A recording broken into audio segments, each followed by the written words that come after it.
This is what's trending with DJ and PK. Hashtag NFL.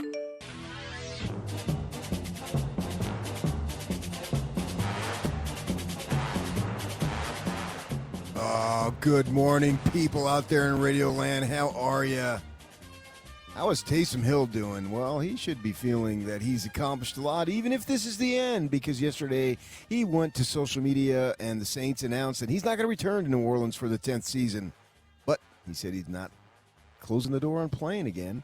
We'll see what happens there in the NFL if somebody picks him up. But if they don't, I was thinking about this. A kid from Pocatello, Idaho, undrafted, has 9 seasons in the NFL. Oh, that's a pretty good run for him. The guy who did a little bit of everything, the unbelievable athlete that Taysom Hill was and still is. I would think, it's my own opinion, probably a little bit colored with blue-colored glasses here, that I would think somebody would pick him up. He's 35 years old, will turn 36 next month, so there's not a lot of 36-year-olds in the NFL, but there are a few, particularly at the quarterback position.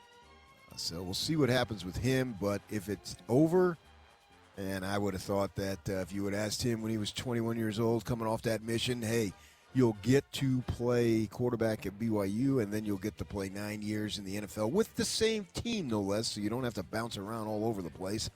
I would think he would have signed up for that and said yes. Financially, he should be well off. Obviously, he got enough to get that pension and got advanced pension money that will be with him and his family and all that stuff. So that's pretty good news for him. If that's the end, we'll see if somebody picks him up in the ensuing weeks or maybe when the season gets going. Who knows? We'll have to find out there as time goes on. But a job well done. 9 years in the NFL.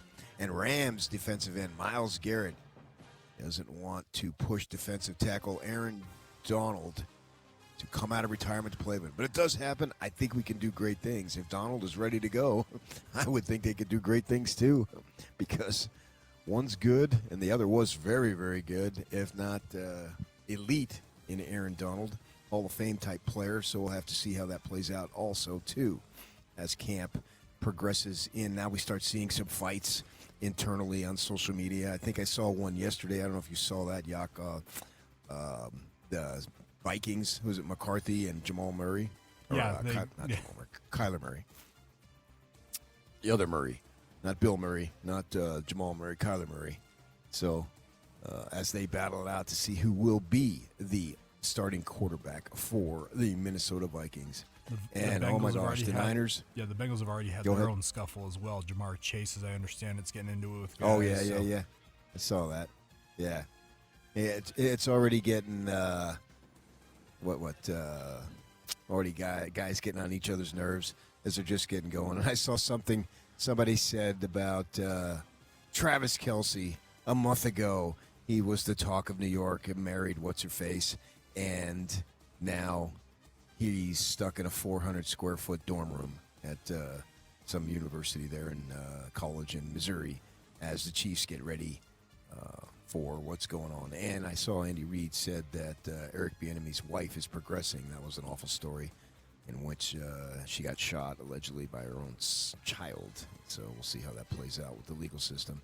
But the 49ers, man, injured again. They have concerns, quote, concerns about Ricky Pearsall. Tempe, Arizona's Ricky Pearsall and his right knee as he's dealing with swelling in the joint already in camp after he suffered a PCL injury last season. I don't know what's going on there with that team. They seem to be already deluged with injuries, and we know last year their season was drastically and significantly undercut by injuries. And based on participation reports in training camp, it appears Falcons running back Bijan Robinson from Tucson and Detroit Lions running back Jamar Gibbs are hold-ins as they sit out drills while waiting for the new contracts that they want. They're hold-ins, so that means they're there, but they're not doing anything. They're just standing around. Essentially doing some training off to the side, but not actually doing team drills. We'll see what happens here. Expected QB tandem in Atlanta of Penix Jr. and Tua Tagovailoa have both been out of drills early in camp. The franchise added journeyman Cooper Rush to take reps while both recover. Ooh. We'll see if they can get healthy. All right, let's move on to college football. Hashtag college football. What is this, a throwback? Back to the future? Tennessee Yep. Volunteers linebacker Arian Carter has been suspended 2 games over accepting $427 flight credit from an agent after he declared for the NFL draft before opted to withdraw from the draft and remain in Knoxville. With all the amounts of money that's changing hands and exchanging hands, that's what we come up with, $427. I mean, that wasn't even first class, was it? I mean, if it's first class, I can see it. That's a coach seat, man. Come on now. Yeah, jeez. I think you'd have to get first class, steak and eggs, and a whole bunch of stuff there. 2 games, I thought if you repay that, you're good to go. We'll see. I don't know if they can appeal that or what the ruling is. They did. So he did appeal. It was originally apparently a 3-game suspension. He paid the agent back, but then they appealed it, and NCAA said, "Well, we'll take 1 game off." It's like this guy's gonna make. I would assume in his revenue share and NIL PK, he's gonna make in the tens, if not hundreds of thousands of dollars this year, and we're fretting over $400 in a flight credit. Yeah, I thought they sort of did away with that stuff. But I guess maybe we'll show Mr. Young Carter, don't ever do that again. It's like, what was it, several years back? Yoli Childs got 10 games or something stupid. 9 games for filing paperwork in the wrong order. That's 9 games. It's like a third of the season. And what, guys, I just saw that Pan Logden's son was looking to, he played for the Summer League Jazz, and he was maybe going to play for Carolina this coming season. He's played for the Summer League. He's going to go back and play for Carolina if he gets granted the extra year. And I don't know, seems crazy how these rules, I never understood them in the first place, and now they're even more confusing.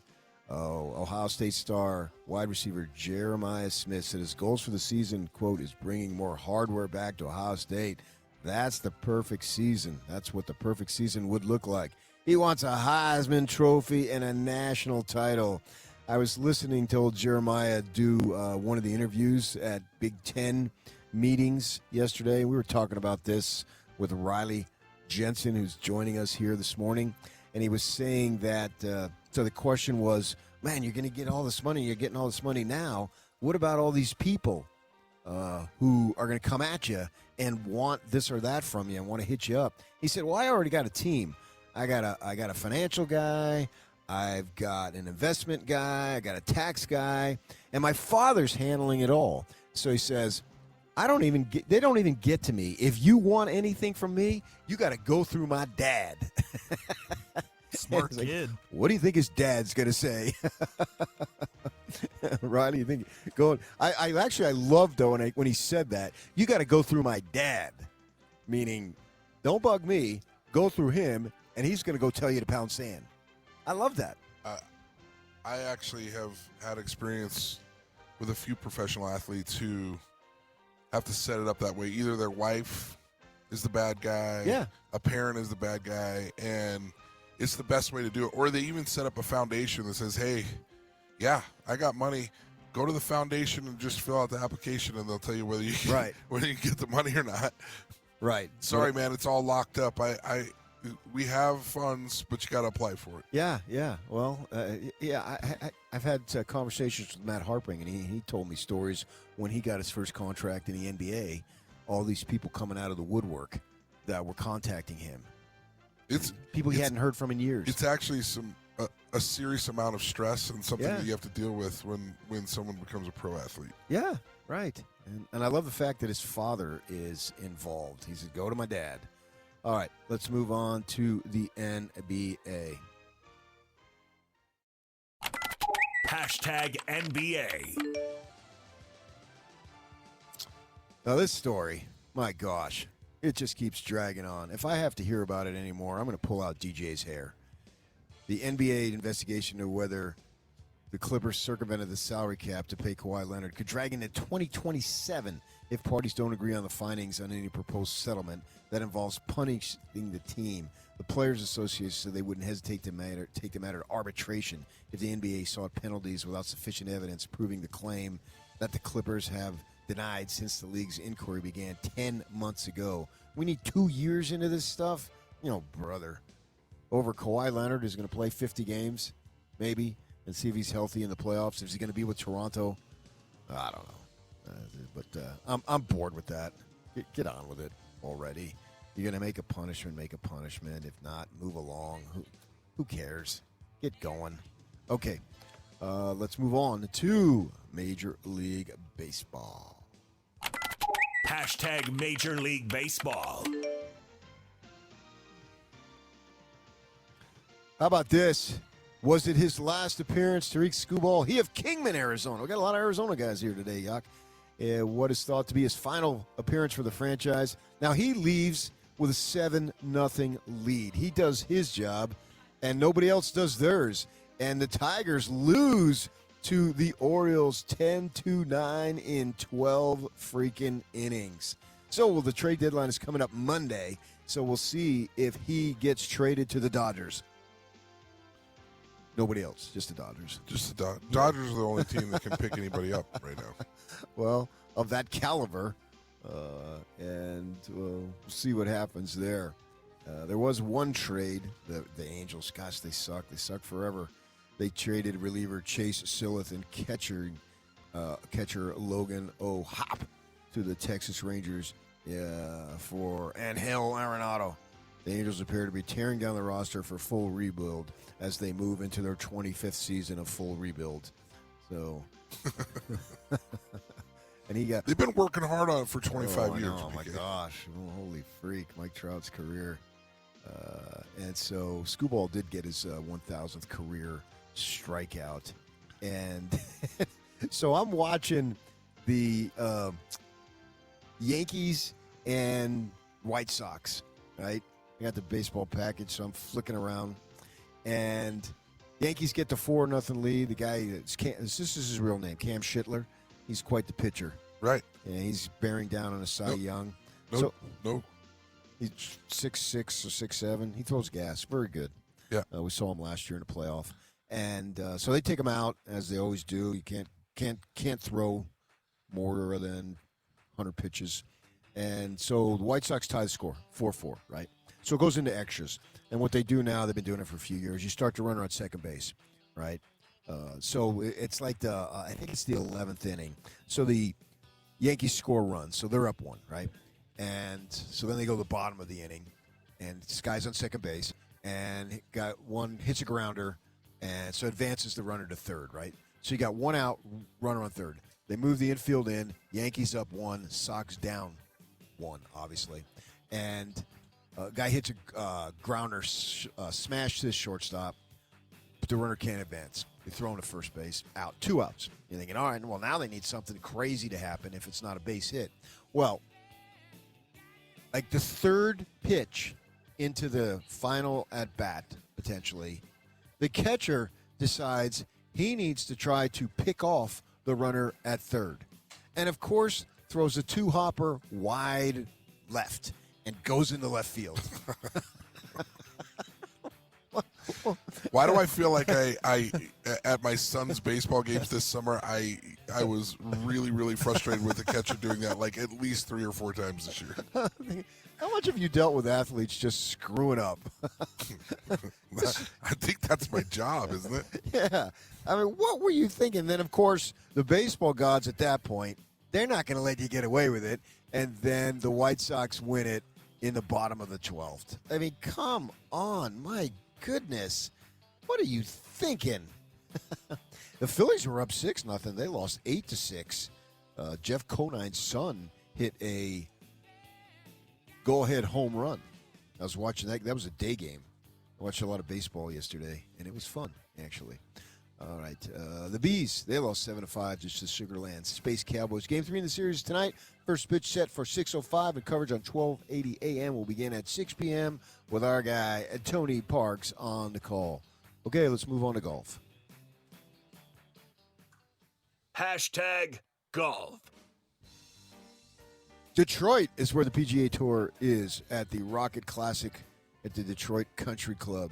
Finau, Blair, Fishburne are all in the field. I haven't heard from Tony as far as making a run here in a bit. We'll see if he can get it going. Zach Blair has been playing well, and I think Fishburne made the cut last week. Is that right? Yes. Yeah. Yes. And this is a big week here for local golf because you have the Corn Ferry Tour for the Utah Championship at the Ogden Golf and Country Club. And that's a great little tournament. Yeah, it's phenomenal golf. No question about it. Yeah. You got Daniel Summerhays in there. Is it his cousin, Preston Summerhays? I think it might be his cousin. It's his cousin, right? I think so. And Preston, who played at ASU, trying to make the tour here. We'll see what happens there. Zach Jones, Connor Howe, and Carson Lundell trying to make their mark here. Those are the locals. That's a little far for where I live. When it used to be at Willow Creek, I would go over and watch them play on the Saturday. Spend a few hours there because it's right down the street from where I live, obviously. And I always enjoyed it. And there was so you become one of those like Salt Lake County people that are like, oh, it's in another county. That's too far for me to drive. Is that what it is? It's too far for my wife to drive me. I don't drive. She's got chores on and you Saturday. call DJ Sniggledorf. I do. This is his name. You're the one who's getting rides to places. I can remember one time I was out there watching, and I forget the player, and he had a little lob shot that he had to do over a trap on to the green. And so he got it over the sand trap, but he left it way short. He probably left it 25 yards short. And the whole time, as he had the club in his hand, as he walked up and his caddy was up by going to meet him to give him his putter, he had the club in his hand, and he had it behind his back, and he was smacking the middle of his back with the club the whole time. You could tell how furious he was that he left. But there's a lot of pressure on these guys, man. That's what's so cool about it. There's one golfer that I've worked with before in my own personal work. One putt that he had last year was the difference between $400,000. I mean, can you imagine standing over a putt? No. At like 7 feet? No. And you make it, it's $400,000 more. You miss it, you don't get it. No, I do it for $5 and I can't make it. I wilt. It's crazy. Every Tuesday. It's crazy. There's some serious pressure. Yeah. And you know, it is their world. It is their world right now. I know that we say, oh, well, it's not life and death. They're not in the military, but it's about as much pressure as you can feel without a life and death situation. For those guys, yeah. And I've had conversations with Mike Weir. You know, how did you handle it in the Masters? He won the Masters 20-some years ago, and it went into extra holes. The pressure. I mean, and you know, obviously he won, so he came through. I said, "What do you do?" And he just said, "I just try to take myself into something that I've done 1,000 times over, and just stay in the moment. I've practiced this putt, whatever distance, whatever break, whatever speed. I've done it countless amount of times, and I try to put myself in that." I mean, my wife said last night, "Oh, my club tournament's coming up. Ask Riley what I need to do to make sure I don't choke." You know what's interesting? You know what's interesting about my job is I got into it and I was all excited about the science. I was excited about all the things that I was going to be able to do to like really help people mentally. And I thought it was going to be like this brain jujitsu, like I was going to be some sort of Jedi warrior. I was going to be a Yoda of sorts, right? And you know what I spend 99% of my time doing? What? Trying to take the mind out of it. Yeah, okay, yeah, I got it. I can understand that. That's all I'm trying to do. Because Mike Weir talking about being present and talking about how he just tried to take himself. That's all I'm trying to do is I'm like, I literally try and give people's mind one or two things to think about so that it's snacking on something. and then try and let them think on that so it'll unlock their body to do things that they've been doing forever. So that's kind of what Mike Weir was saying. He's like, I just try to go to a place and think about a place where I've done this a million times, because his body has done it a million times, and he can make all those putts and he can make all those plays. It's when his mind starts overthinking it. Well, what about if this angle? Yeah, right. Right. So take your mind out of it as much as possible. Yeah, and I'll tell you this: if we're talking about talking to your wife, tell her to think about something neutral. So tell her to focus on one of her senses. What's one thing I can feel? What's one thing I can hear? What's one thing I can smell? And just focus on that, and then let her body do the work. Okay. All right. She might even be listening right now. There you go. All right, let's move on. Jackie, to I hockey. love you. Me too, sometimes. I'm sorry you have to put up with Patrick all the time. Hashtag NHL. The Sharks of San Jose giving their star, Macklin Celebrini, a 5-year extension with an AAV of $18.8 million, making him the highest-paid player in the NHL.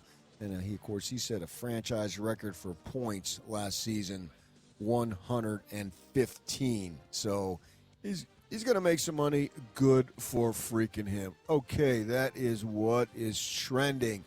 And we are out at BYU Golf Media Day today. And we're at Timpanogos, overlooking the practice putting green, as a bunch of BYU people are scurrying about, getting set. It's supposed to start at the top of the hour. We'll see if anybody drops by between now and then. So stay with us right here on 97.5, the KSL Sports Zone. We all have routines. I'm Jabron, and with diabetes, mine was finger sticks. Sometimes I skip them because they hurt. The Freestyle Libre 3CGM changed that. It gives me glucose insights without finger sticks. Learn more at freestylelibre.us. Finger sticks are required if your glucose alarms or readings do not match symptoms, or when you see check blood glucose symbol for the first 12 hours. The views expressed should not be used for medical diagnosis or treatment as a substitute for professional medical advice. Individual circumstances may vary. For prescription only. Safety info found at freestylelibre.us. Make game day yours. Tickets, food and drinks, stats, and streaming. Everything you need is in the Utah Mammoth app. Download today and make game night easy. Download on both Android and iPhone. Tusk Top.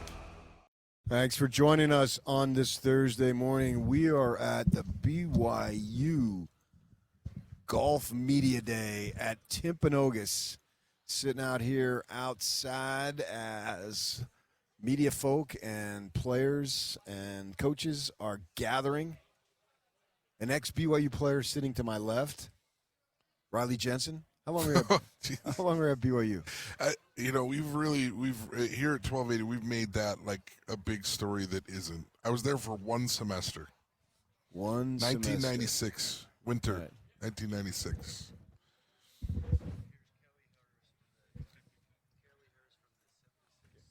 Okay, joining us now is Kelly Harris from the 1976 team. Let's put that down by your mouth there so we can hear you.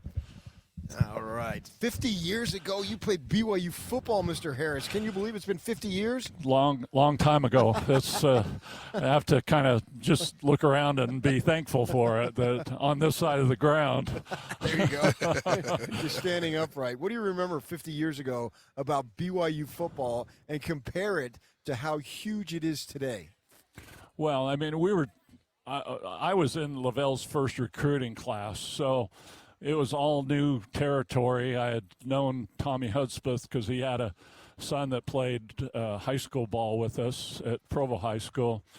But it's nothing like it was back then, which is good. Look at the progress that's happened over the years. And it's nice to feel like you were part of something that grew it that way. Oh, yeah, to the levels that might be considered unimaginable for some people. I don't know about you, Kelly. Kelly Harris from the 1976 team joining us. When Coach Edwards was going through his retirement, he announced it early in August during training camp that season would be his last season. So a lot of questions, and I was a sports writer for the Salt Lake Tribune at the time, so I was covering the team at that point, and he was getting a lot of questions about, what memories he's going to have. And and he said it consistently. He always said the same thing when anybody would ask him the question. The thing that he was most proud of it's hard to remember all the wins and all the experiences, right? But he said that the thing that he was most proud of is that he made Saturdays in Provo, Utah, and the surrounding area, he made it an experience. Game day for BYU football became an event where it hadn't been. Is that something that you were able, and those were in the early days, to be able to experience? It still is. I mean, to be part of that, and it was always something special. But to see where it's progressed from in 76 to where it is now, there's nothing comparative except the feeling. The feeling is still there. And it was always kind of just a magical time on a Saturday afternoon, most of the time back then. You played. I believe you played offensive line. Is that correct? Yes, offensive tackle. See, this is why I like you already. But I like to inflict a little bit of pain on my cohort here. Do you remember the Arizona State game where you're down 21-10 and then stormed back to win? Grad, so. They had to pick the 76 team. Tell me a little bit. Tell me a little bit about Devils in Provo. Beating down the Sun Devils. Tell me a little bit about that. 42-23. It was huge. I mean, that was really our signature game from that year, and really propelled us into a situation to be bowl eligible and to then eventually go to the Tangerine Bowl. So, right. And in all seriousness, I was a huge fan growing up here in the state of Utah. Now, I was only 2 in 1976, so I don't remember that you really as well. Makes me feel good. But my earliest memories are like Mark Wilson and Jim McMahon. Yeah. But Gifford, I mean, Gary Scheide gets a lot of credit, but Gifford was kind of the one that like really started to like give the name to the BYU quarterbacks. For sure. What was it like playing with him? Was he everything that everybody says? Gifford and I grew up together. We played against each other in flag football starting in the 4th grade. But then in junior high, where we came together, we did all sports all year, went to Provo High, played together. There were actually 5 or 6 of us off our high school team our senior year that ended up going to BYU and playing, which it was not a pact, but we kind of all decided that would be a fun thing to do together. And so, yeah, I've known Gifford forever. In fact, I just talked to him 20 minutes before I got here. He's down in St. George today, but cool. Yeah. Awesome. Kalani Sitake. He is a true disciple in virtually every sense of the word of Lavelle Edwards. They'd had a couple of coaches that were not so-called BYU guys. They weren't Lavelle Edwards guys. They didn't play for him. And so now you have a direct connection for somebody like you who played for him. And now here we are 50 years later, and you have somebody who played for him, would have been, probably 15, 20 years after that. What does it mean to so-called have a BYU guy running the program for people like you who went to Provo High, played at BYU? You're obviously a BYU guy through and through. Yeah, it's special, and it feels right. That's not taken away from any of the other coaches that have been here, but right. But it just feels right, and Kalani has embraced a lot of the things that remind me of the way Lavelle approached things, which were not the same. I mean, I think prior coaching staffs were trying to differentiate themselves rather than embrace the past. Yeah. And I really feel like Kalani's done that. Yeah. I think just personally watching Kalani for that one semester I was at BYU, the one thing I can say about Kalani, lifting was optional under Coach Lavelle. It was really surprising to me because every other place I'd been, like if you weren't in the weight room, he just kind of treated you guys like men. One of the guys that was always there was Kalani Sitake. Yeah. Every time I went to the weight room, every time I was working out, like Kalani was there. And he's such a hard worker, and I think he really looked up to and even emulates today Coach Lavelle. But I think one of his best talents is to be able to connect his team from 1996, that was such a great team, the past, the future, and he's just a great ambassador. But he's also a really good recruiter and a really good football coach.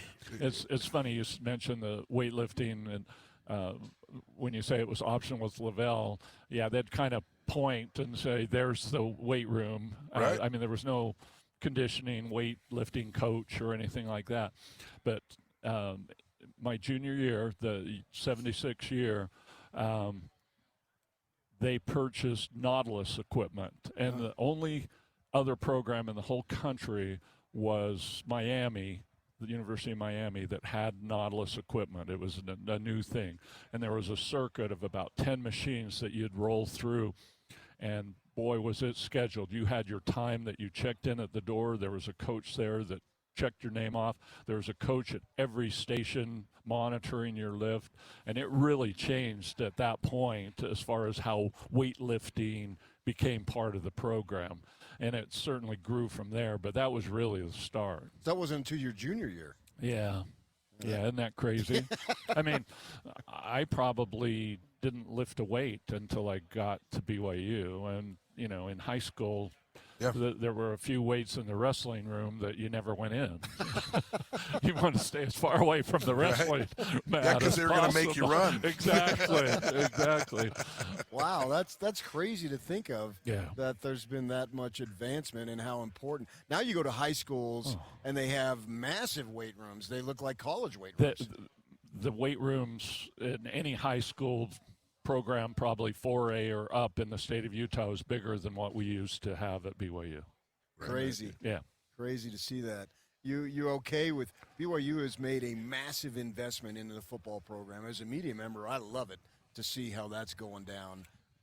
Yeah, I mean it's fun, it's exciting, it generates a lot of fan interest. I think it's a wonderful thing. Well, thanks for joining us. We appreciate you talking with us this morning as you, I guess they're honoring the 50-year team. Yeah, if I can just shout out any of teammates from that 76 team, we're looking for you. We've got a dinner and a game on the 11th and 12th of September.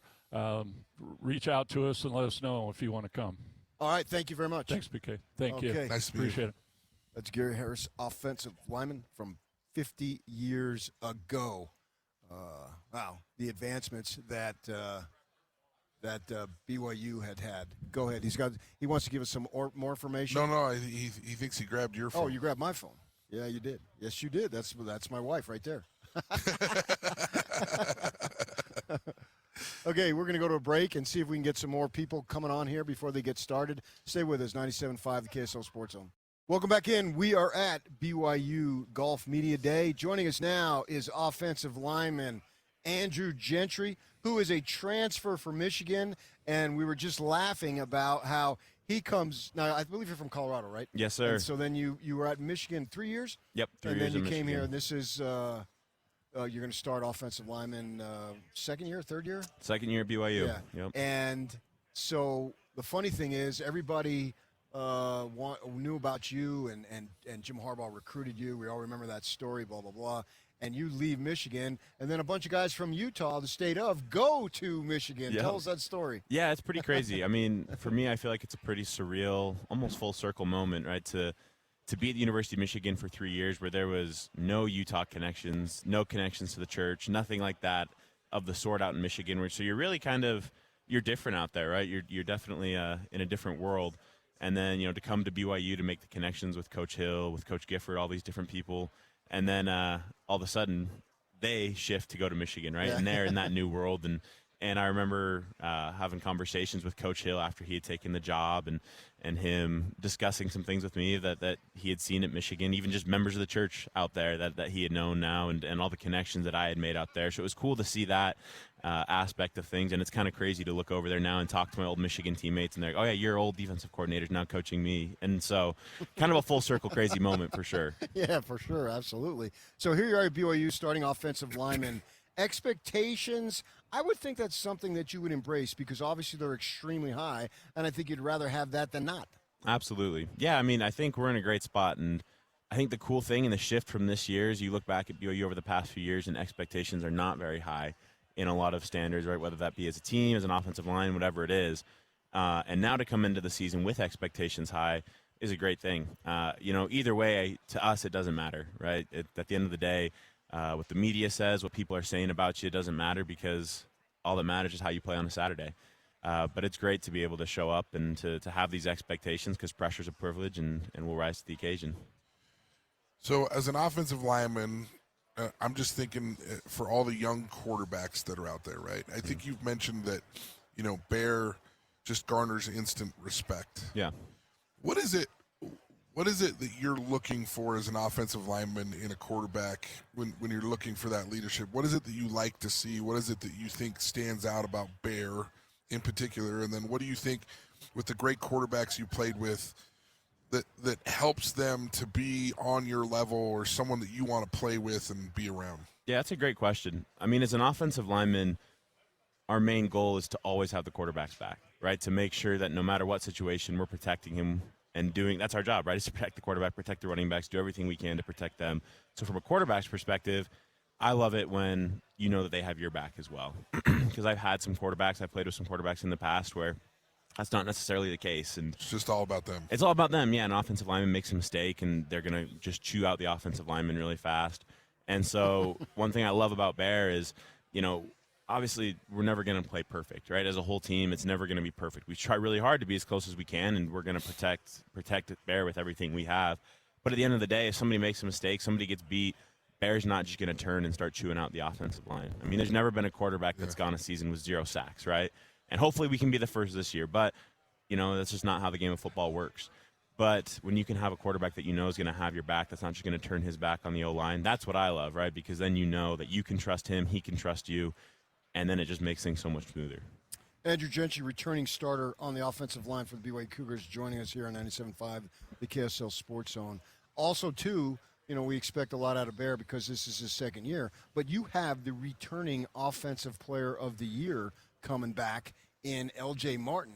That's got to be something that you look forward to, opening some holes for him. Oh, absolutely. And that's the great thing about having a great running back, is it opens everything up. When I played at Michigan on that national championship team, we had Blake Corum in our backfield, and you have Donovan Edwards in the backfield as well. And so when you have weapons like that, it forces the defense to be honest, and then it makes great quarterbacks as well, and vice versa, right?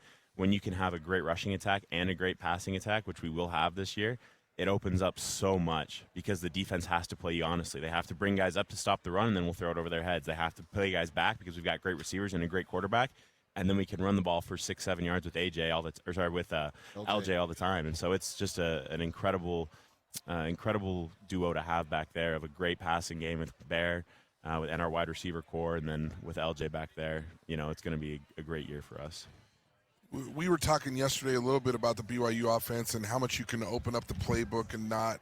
And I kind of feel like it depends on your players, and it depends on, early in the season, you push some of those limits to see what you can do. Is there anything different about this offense this year? Is there anything different that you guys think that you'll be able to do offensively, both as a line? First, answer that as a lineman and with your group, and then answer it a little bit more broad with the offense. Yeah, I think the great thing about the O-line this year is there's a lot of cohesion from last year. We all know how to play with each other. We know each other's strengths, each other's weaknesses, and so there's a lot of trust that, one of the great things in offensive line that I've seen is when you don't have to say anything, but you just know what the guy next to you is going to do. It helps you play so much faster. And so as an offensive line, maybe not as much that we're trying new things this year, but we can play so much faster that I think we can call a lot of plays that might be tricky for a new offensive line to run, but because all of us have starting experience, whether that's at BYU or at different schools, and all of us have played together for a while, we're going to be able to play so much faster and so much quicker. And then I think as an offense, that's just the case in general as well. I mean, just like we talked about, it's Bear's second year. I mean, LJ is the best running back in the country. And so we just have so many different options that we can play together and do different things. So, but at the end of the day, it's still football, right? And we've had a lot of success as an offense of what we've done and what A-Rod has drawn up. So, without giving too much away, I don't think we're going to change too much up, right? Just because, what works, you don't want to change up. But at the same time, I'm sure that we're going to open up the playbook a little bit just to utilize our strengths of what we have this year. What's interesting is, you hear that players and coaches, they're not interested in any preseason polls. They're not interested in any media opinions about what is said about them. Maybe they might use it as motivation if it's negative, but that's not the case with BYU this year. There's very little that's being said that's negative. Well, so that's over here, but at the same time, you guys know what your expectations are, and so since you 2 years ago tied for the regular season, didn't get in on tiebreaker. Last year you got in. We know you lost to Texas Tech. So now it's like it's basically a conference title game, maybe even playoff or bust. I mean, that's what I got to believe you guys are thinking. But at the same time, how do you keep your focus to make sure? Because that's still 3-4 months away. Mm-hmm. Yeah, I mean, it's a process, right? It's a process-driven team. It's a process-driven sport. And so every day you have to look at it as, what am I doing today to become the best version of myself? And that's what we look at BYU. That's what Kalani preaches. That's what all of our coaches preach, is every single day doing the little things that are going to make you the best. But at the same time, you have to have the vision that that's what you're going for. And for us, our vision is a national championship. That's what we're shooting for. That's what we want to do, right? And that needs to be talked about. That needs to be said, because if you don't believe it, then nobody believes it, right? If you don't believe that you're going to do it, then you've already lost. And so for us, yeah, we full-heartedly believe that we can win the national championship and that we can go win the Big 12, be in the playoff, and then go win. Because that's what we've been working for. That's what we want to do. So, yes, at the same time, you do have to stay focused on the process. So right now our process is, let's go have a great fall camp so we can beat Utah Tech week 1. And so that is our focus, because if we don't do that, then we're never going to reach any of our goals. But at the same time, yeah, we're always talking about how we want to go win a national championship. I like that thought process. I always tell the teams that I work with, the athletes that I work with in sports psychology, if you don't have a vision that you can be an all-conference player or an all-American player, and if you don't, as a team, have that thought process that you can win a national championship, well, then I can give you the Riley Jensen guarantee that comes with a warranty that you won't. Right. Like, you're never going to win it if you can't see yourself doing that. I want to ask you just a technical question. This might be a little bit too geeky for some of our listeners, but when you guys make calls for protection, is it your quarterback that calls it, or is it the lineman that are calling the protection calls at the line of scrimmage? Yeah, so it's a great question. So, I mean, we have a bunch of different protections that we already have in our playbook, right? That will be part of the call when we get the play call. And so that'll tell us if it's a 5-man protection, 6-man, 7-man protection, whatever it is. Then from there, it's on us as a line. And so the line does it. The line does it from there. I just know from playing that, a 4-4 front is different than a 4-3, because a lot of times the center has to work to the left or work to the right based on the running back. Exactly. So when that happens, you get a 4-4 look or an even look, your center is the one making the call to left. Exactly. See, because I always liked it when I called it as a quarterback, because if I miss the call and my jaw gets knocked off, I'm not going to miss that call again. Right. If the offensive line misses it, they'll help you up, and they feel bad, but they might miss it again. So I always put it on the quarterbacks instead of the linemen to make the right call. Well, it's a good thing when we have Bruce Mitchell playing center, because he doesn't miss very often. He's pretty good at getting us in the right spot, and that's the other thing too, is we've got a lot of veterans on the O-line too that we help each other out, and Bruce is the one making the call 99% of the time, but when we can help him out with that 1% to shift it, and at the end of the day, Bear can override anything. So there are times where Bear will get up there and he can override a protection, but 95% of the time it's Bruce making that call and us helping him out. That's kind of fun. I just love that part of the game. It's the chess game, right? No doubt. And then there's always the little tandem calls that you guys are making with the guard and the tackle. Like, you'll see a corner coming off, and you're like, hey, I'm going out to this guy. You got to slide out here. I mean, there's just – people don't understand how much talking is going on between those 5 guys up front. It's a lot. And then Bear has to time it out and snap the ball, and you guys all have to then go in the right place. 100%. It happens so fast. It does. It's a whirlwind that you got to be ready for, and that's why film is important. And Coach Woods does such a good job of that communication piece and teaching us the game, so you can make those calls and play confidently. It's the best chess game in the world. No doubt about it. And here I thought, and I played freshman football in high school, I thought you just have to knock the guy in front of you on his butt and you're good to go. Well, there is some real truth to that too, though. There is. As much as we want to complicate it, it's still about blocking and tackling. 100%. That's what it is. Just beating the guy in front of you, and you can win your one-on-one matchup. Yep. Then you'll do pretty solid. Andrew Jensen, offensive lineman for BYU. Did I say Jensen? Gentry. You did. I'm Jensen. Riley Jensen. He's You're Gentry. Hey, it's great. Thank you guys so much. I want to throw one more at you. You already talked about Bruce as your center, and I was going to hit that, but you guys took it in depth way better than I could anyway. and you got Utah Tech as a non-conference game. And normally the way the schedule plays is that you play your 3 non-conference games, then you get into conference. But because of the Notre Dame game that is in October 17th, I think it is, everything had to be jumbled around. So you get Arizona, which had a phenomenal season last year. You get them at first conference game, which is only in the second week, and then you play some conference games, then you go back into non-conference with a national power. Obviously, you lived in the Midwest, you know all about Notre Dame, I'm sure, and all that they have involved there. Just speak to the schedule of how you get a big-time conference matchup, 1:30 on national television at home in week 2, and then you got to play, and then you got to go regroup, get a non-conference game and all that, because it's a little unusual. Yeah, definitely unusual, definitely different, but at the same time, we've been trained for this. Our strength coaches do a great job of keeping us on our toes in summer workouts even, to the point where we know that change is inevitable, right? That it's going to be different. It's not always going to be smooth. So I'm excited for it. I mean, because you got to be in mid-season form by the time week 2 rolls around. Yeah, and exactly. by the time week 1 rolls around, right? I mean, playing Utah Tech, and then my best friend is the right tackle at Arizona, so I know how good they are. He is, yeah. So how'd that work out? We played at Michigan together. Oh, cool. And then we both transferred at the same time. He went to Arizona, I went to BYU. So now it's fun that we get to, we had the time at Michigan together to be teammates, and now it's playing for bragging rights, and I'm up 1-0 on him, so trying to make it 2-0 The good on him. part is in that rivalry is that you guys are playing at different times, so you can make fun of him while he's playing. Oh, 100%. Yeah, 100%. Really? I can That's chirp him on your the best field. set right there? Yeah, exactly. Exactly. Well, Andrew, I am an ASU grad, so you must win that game. There we go. Let's do it. We can do that. I'm going to ask, I'm just one thing. Yeah. Just beat the Cats on the second week of the season. And beat down the Sun Devils, because I can't stand it when they win. Just being around PK when they win is obnoxious. We're not going to talk Beat about them that game. down. We can do that. Okay, thank you. Thanks for joining us. And you a golfer? I like to swing it a little bit. I wouldn't call myself a great golfer, but I can hit them. Did you get an opportunity to play Barton Hills there in Ann Arbor? I never got a chance to play there. I played on the UMich course a ton, though, right there. Okay. Yeah. It's a country club. I've played golf with Whittingham a bunch, and I know he's wants to play there. And that course, I think, opened like 1911. Oh, wow. Yeah. There's some golf history out there for sure. Yeah. Well, thanks for joining us, and good luck this season. Thank you so much for having me. I really appreciate it. Nice to meet you. Okay. Great to meet you as All well. right. That is Andrew Gentry, offensive lineman for BYU, returning offensive lineman. Huge expectations for the offensive line and the football team in general, for sure, with the Cougars. National championship, thinking about that. You like, Riley Jensen, that they actually are saying something along those lines. Well, I just don't think that you can play college football without having like really, really high expectations for yourself. And that doesn't mean that it's always going to happen. It just means that it can't happen. It cannot happen for you unless you think it can happen.